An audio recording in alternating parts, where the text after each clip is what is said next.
Bonjour. Alors, aujourd'hui, nous travaillons, enfin, nous nous amusons, plus exactement, avec Charlotte, avec Johan, avec Guillaume et avec Romain. Alors, nous allons parler des bleus, des fromages dits bleus. Alors, je vais vous en montrer un. Celui-là, est-ce que vous savez ce que c'est comme fromage? Est-ce que vous en avez une idée? Non. Mais si, regardez, je vais vous montrer quelque chose que vous allez comprendre tout de suite. Ça, qu'est-ce que c'est? Vous savez, quand on fait ça, avec une sorte de fil à couper le beurre, c'est du... Du pressoir. Non, c'est du roquefort, mes enfants. Oui. Du roquefort. Vous le connaissez par cœur? T'en as déjà mangé, toi? Non. Alors là, je vais te faire goûter. Tu vas voir, tu vas trouver ça très bon. Et toi? Ah oui, j'en ai déjà goûté. T'aimes ça? Oui, j'aime. Et toi, Guillaume? Moi, j'adore ça. Et toi? Moi aussi, alors. T'aimes ça? Ah oui. Alors, écoutez, là, on a une chance formidable, alors. Est-ce que vous savez ce qu'il faut pour faire du roquefort? Il faut le faire moisir. Oui, ça, c'est bien. Mais avant?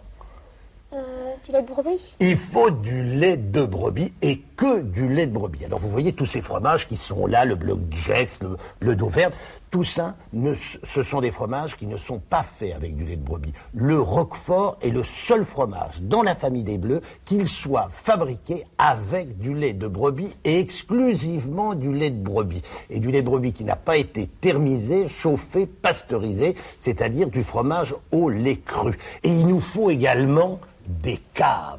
Alors, vous savez, il y a très longtemps, il y a eu des éboulements de rochers. Tu as dû les voir, toi? Oui. Ah, c'est beau, hein? Ah oui, il y a des belles cavernes.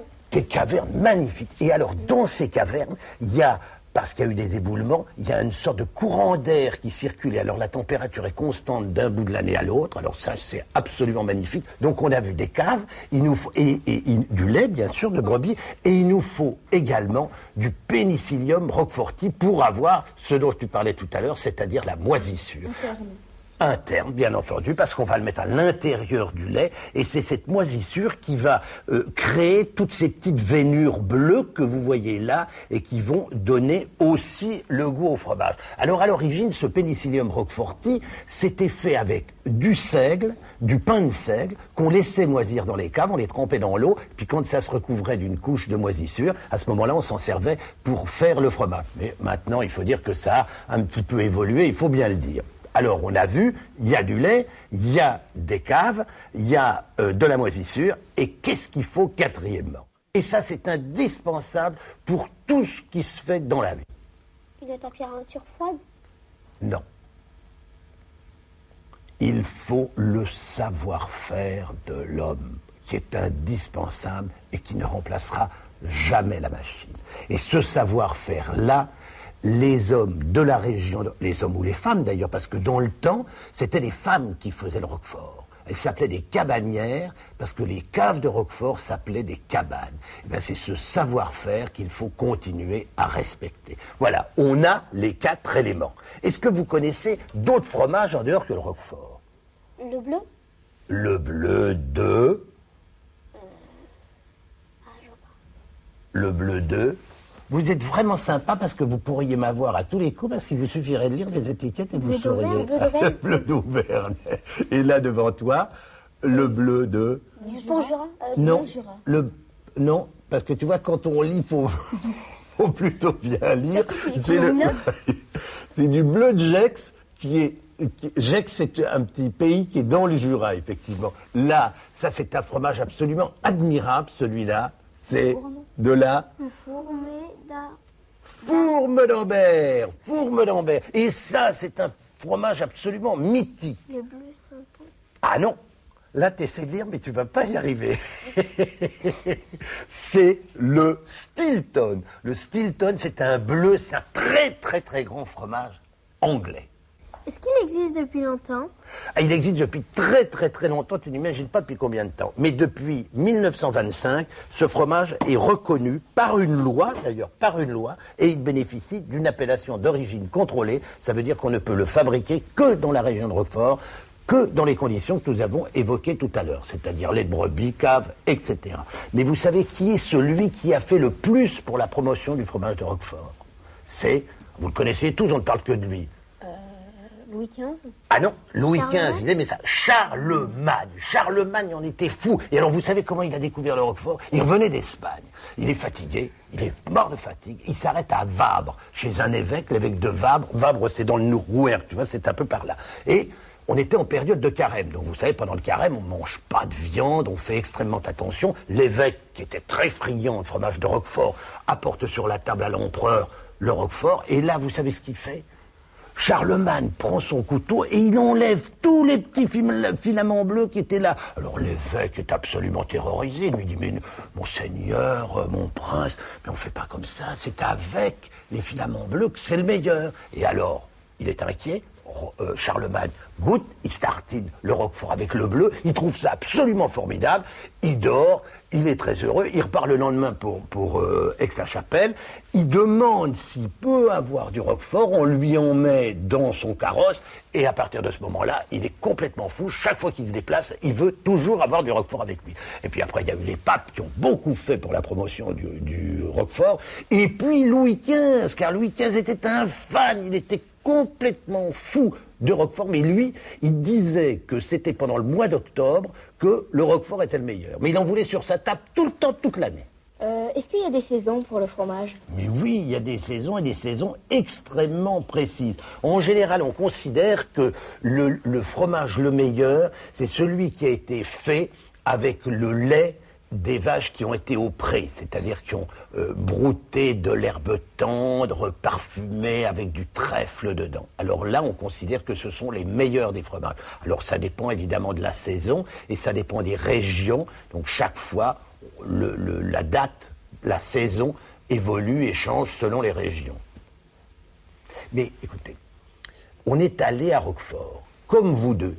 Et on est allé tourner dans les caves, dans les prés pour la visiter. Regardez, non mais regardez comme elles sont belles ces petites brebis. On a l'impression qu'elles ont un véritable plaisir à manger toute cette herbe. Alors là, on les réunit parce que ça va être le moment de la traite. Est-ce que vous savez qu'il faut 4 litres et demi pour fabriquer un seul fromage de Roquefort? Alors d'abord, elles sont, évidemment, c'est une traite à la machine. Le lait est transporté par bidon dans une fromagerie. Il est filtré, bien entendu. Il est légèrement chauffé à 30 degrés dans des grands bacs en acier, comme vous voyez. Ensuite, il est emprésuré, ensemencé de Penicillium roqueforti. Là, maintenant, on mélange. Une fois coagulé, on découpe la pâte. Et puis, on va la mettre dans des moules. Voilà, on est en train de la découper. On la met dans des moules. Elle va s'égoutter pendant 3 jours. Alors, dans des grandes salles d'égouttage que vous voyez là, les moules sont retournés automatiquement 5 fois par jour. Et dans cette salle, il fait 18 degrés. Puis alors ensuite, ils vont être salés, comme vous voyez, par frottement, à la machine, bien sûr, sur toutes les faces. Et pendant le salage, il fait une température de 10 ou 11 degrés. Alors ça se fait en plusieurs jours, le salage, car il faut que le fromage soit bien imprégné. Ensuite, il va quitter la fromagerie pour aller dans les caves d'affinage, les caves de Roquefort même. La température qui circule, je vous l'ai dit, est à 6 degrés d'un bout de l'année à l'autre. Regardez, voilà les éboulis. Dès leur arrivée, ils sont brossés, piqués au birou. C'est une longue aiguille en métal qui arrière la pâte. Ils sont emballés, comme vous le voyez, posés sur des travées en chêne, dans lesquelles l'air peut parfaitement circuler. 3 semaines après, le bleu commence à se développer à l'intérieur du fromage. La pâte s'assouplit. On entoure chaque feuille, vous voyez, avec une feuille d'étain, la maturation continue. Après 3 mois, vous avez des hommes qui vérifient, les fromages sont vraiment triés. Là, vous voyez, c'est fait à cœur. Hop là, ça va aller à l'emballage. La croûte va être assainie, amincie par raclage, vous voyez. Et puis ensuite, on l'emballe et on l'expédie. Et où est-ce qu'on le retrouve? Sur le plateau de comment c'est fait pour qu'on puisse en manger et en goûter. Vous voulez qu'on aille cuisiner le fromage? Vous savez d'abord que ça se cuisine? Oui. Vous le saviez, ça? On peut faire de la cuisine avec du fromage. Hein? On y va? Oui. On va faire un truc. Allez, venez, je vous emmène dans la cuisine. Vous allez voir, on va faire un truc sympa. Attends, tenez, on va passer par là parce que là, on a le fromage qui dérange. Allez-y, venez par là. Je prends mon petit torchon et je vais mettre mon tablier.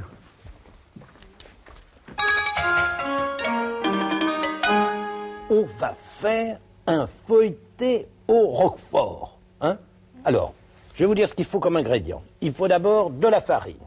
Il faut donc un petit peu de couteau, des pinceaux, je vous dirai pourquoi. Il faut un œuf, on va séparer le blanc des jaunes. Il nous faut évidemment du Roquefort. Alors, je vais chercher ma pâte et je vais vous dire ce que j'ai acheté. J'ai acheté de la pâte congelée parce que je trouve que la pâte feuilletée, c'est horriblement long à faire. Alors là, vous voyez, cette pâte feuilletée, elle était dans le bac à glaçons. Elle peut y rester 3 jours, parce que c'est un produit frais. Sinon, on le laisse seulement 12 heures, c'est-à-dire une demi-journée, à l'intérieur du réfrigérateur. Sinon, vous pouvez le laisser aussi longtemps que vous voulez dans le congélateur.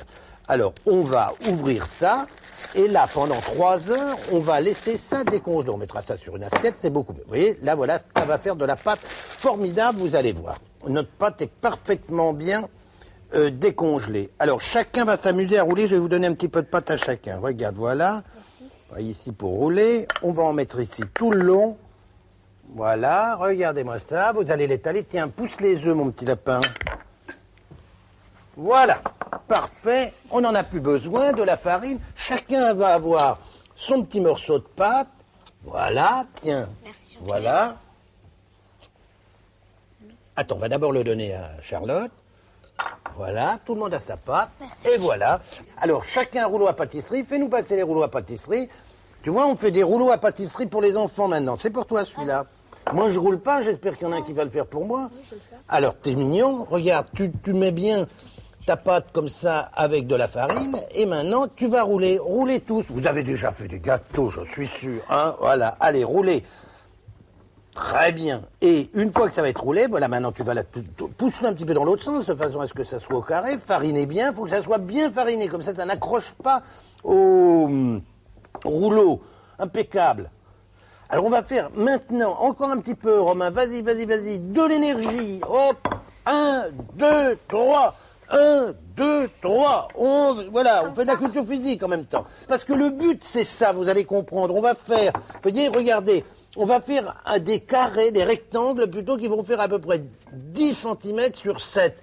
Alors, regardez comme c'est bien fait, tout ça, très bien, bravo. Là, avec un couteau, regardez ce que vous allez faire maintenant. Sur une des petites bandes, vous allez faire des petits quadrillages comme ça. Pas trop profond, hein, sinon ça ne marchera pas. Vous voyez, comme ça, voilà. Allez-y, faites-le. Attention, coupe pas trop profond, Romain. Pas trop profond, juste un petit dessin très superficiel pour que ça gonfle. Et maintenant, le moment le plus important, on va mettre un doigt de roquefort. Tu vois, tu le mets sur celui qui n'a rien. Tu pourras même en rajouter encore un petit peu tout à l'heure. Allez-y, mettez-vous du roquefort. Et on va mettre de l'eau tout autour, comme ça, là. C'est pour faire coller la pâte, tu vois. Vas-y, continue. Parce que je ne vais pas faire tout ton travail. Voilà. Là, c'est très très bien. Encore un petit peu de l'autre côté, toi. Voilà. Et là, maintenant, on va... Regardez ce que vous faites. Vous prenez cette pâte-là, soigneusement, hein, il ne faut pas qu'elle... Tu vois. Et tu vas la mettre là, par-dessus. Bien comme il faut. Regarde-moi ça. Voilà. Alors tu vas un petit peu l'étaler pour que... Et puis avec ton doigt, tu vois, tu vas faire en sorte qu'elle touche. Tu vois ça? Voilà. Alors là, ça va gonfler. Là aussi, c'est bien serré. On peut même avec un petit couteau, regarde ce qu'on peut faire avec un petit couteau, tu vois. On fait comme ça tout autour. Voilà. On va faire pour bien accrocher les deux parties de la pâte. Tu vois là? Voilà. Bon, alors maintenant, on va dorer. Ça veut dire qu'on a le jaune d'œuf, là, que nous a préparé Romain. Tu prends ton jaune d'œuf, Oui. tu le mélanges un petit peu comme ça. Tu fais attention de ne pas l'avoir de trop sur le bout de ton pinceau. Et puis, tu vas faire ça comme si tu le peignais, tu vois? Oui. Voilà, toi aussi, vous allez faire ça. Allez-y. Voilà, vas-y, tu me fais ça, toi aussi. Il y a de l'œuf pour deux. Continue à faire ton petit nettoyage, toi. C'était très bien, on va te repasser l'œuf. Parfait. Voilà, c'est pas la peine d'en mettre beaucoup, parce qu'on va avoir, quand ça va sortir du four, ça va devenir tout croustillant, ça va être doré. On peut pas mieux faire, c'est absolument parfait. On a allumé le four, 250 ou thermostat 7, on met nos petits feuilletés dedans pendant 10 minutes. Bon, alors voilà, il vient de s'écouler 10 minutes, regardons... Oh là là, c'est pas mal, hein. Regarde voir ça si c'est plus doux. Oui, alors, c'est pas fini. On va laisser la porte du four entrouverte comme ça pendant 5 minutes. Pendant ces 5 minutes-là, vous allez vous installer dans la serre. Allez-y, mes enfants, prenez place. Je vous la porte dès que c'est prêt. D'accord. Regardez, mes petits lapins, mettez votre nez là-dessus. Ça sent le fromage, hein. Bon, Oui. on va se régaler. Au revoir, à la semaine prochaine pour de nouvelles recettes, si vous le voulez bien.